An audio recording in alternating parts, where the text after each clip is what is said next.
আজ চৌধুরী ভিলার একমাত্র মেয়ে পারমিতার বিয়ে। কদিন আগে থেকেই দূরের আত্মীয় স্বজনরা সব এসে গেছেন। কাছের আত্মীয় স্বজন, পারমিতার বন্ধুরা একে একে সবাই আসছে। পারমিতার বিয়ে নিয়ে সবাই খুব আনন্দিত। পারমিতার মতন মেয়ে বলতে গেলে লাখে একটা হয়। ফর্সা, সুন্দরী, শিক্ষিতা, একটা মাল্টি ন্যাশনাল কোম্পানিতেই চাকুরিরতা। ব্যবহার আর নাই বা বললাম।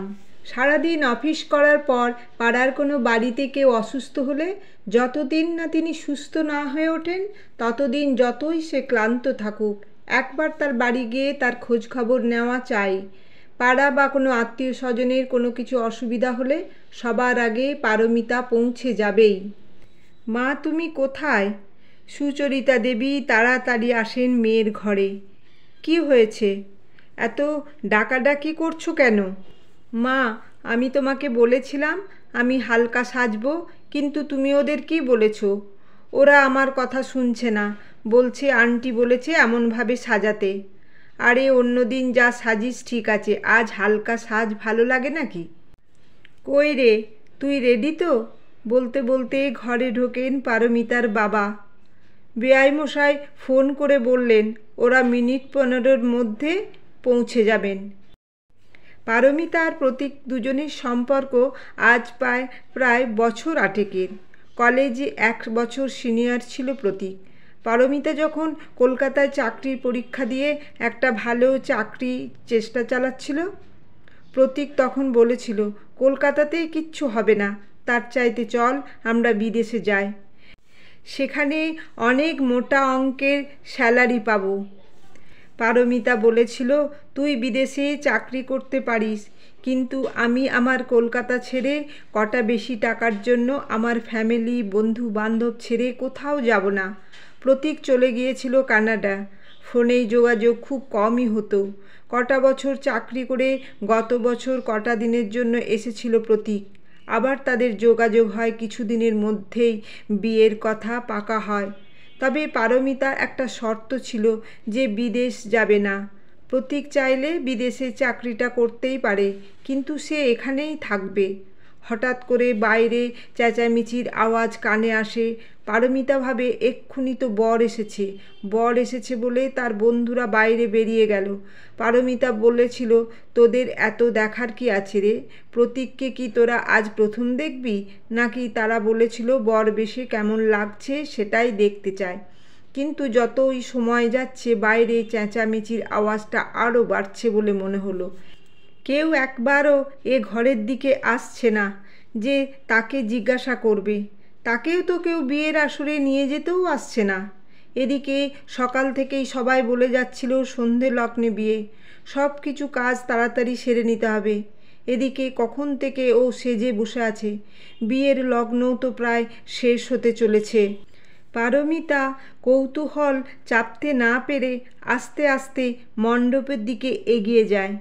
কিছুটা এগোবার পরই সে শুনতে পায় তার বাবার সঙ্গে তার শ্বশুরমশাই আর তাদের আত্মীয়দের মধ্যে ঝগড়া চলছে দেনা পাওনা নিয়ে। পারমিতা মনে মনে ভাবে কই বিয়ের পাকা কথা হবার সময় তো সে নিজেও সেখানে ছিল। প্রতীকের মা বাবা তো বলেছিল আমাদের কোনো দাবি দাওয়া নেই, আপনারা আপনাদের মেয়েকে যতটুকু দেবার দেবেন।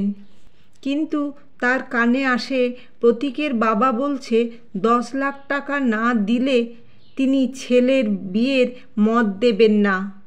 এদিকে পারমিতার বাবা কাকা বলছেন আপনারা তো বলেছিলেন আপনারা শয্যার মূল্য হিসাবে শুধু কিছু টাকা নেবেন। পারমিতার মনে পড়ে প্রতীকের বাবা বলেছিলেন তাদের বাড়ির নিয়ম আছে যে শয্যা দিতে নেই, তার বদলে কিছু মূল্য ধরে দেবেন। কিন্তু প্রতীকের বাবা একই বলছেন, শুনুন মিস্টার চৌধুরী, আমার ছেলেকে এ জায়গায় পৌঁছবার জন্য কত টাকা খরচ করতে হয়েছে আপনি জানেন মশাই?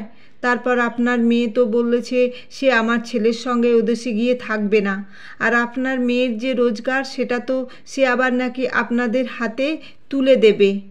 তাহলে আমাদের রোজগারে বৌমা নিয়ে গিয়ে লাভ কি? দেনা পাওনা তো ছেলে কিছু চাইতে দিল না, সঙ্গে সঙ্গে রোজগারে বৌমা নিয়ে গিয়েও কোনো লাভ হবে না। বেকার এতগুলো টাকা ছেলের জন্য খরচা করলাম। এত বছর ধরে আর সহ্যের মূল্য ধরে দেওয়ার কথা বললেন। হ্যাঁ, আমরা বলেছিলাম কিছু মূল্য ধরে দেবেন, কিন্তু আপনি যে এত কম মূল্য দেবেন তা তো আর আমাদের জানা ছিল না মশাই। এভাবে সবার সামনেই তার বাবাকে অপমানিত হতে দেখে সে আর দাঁড়াতে পারে না। সে বিয়ের মণ্ডপে আড়াল থেকে বেরিয়ে আসে। সে বলে, আপনাদের যদি অসুবিধা থাকে বলুন, আমি তাহলে বিয়ে করব না।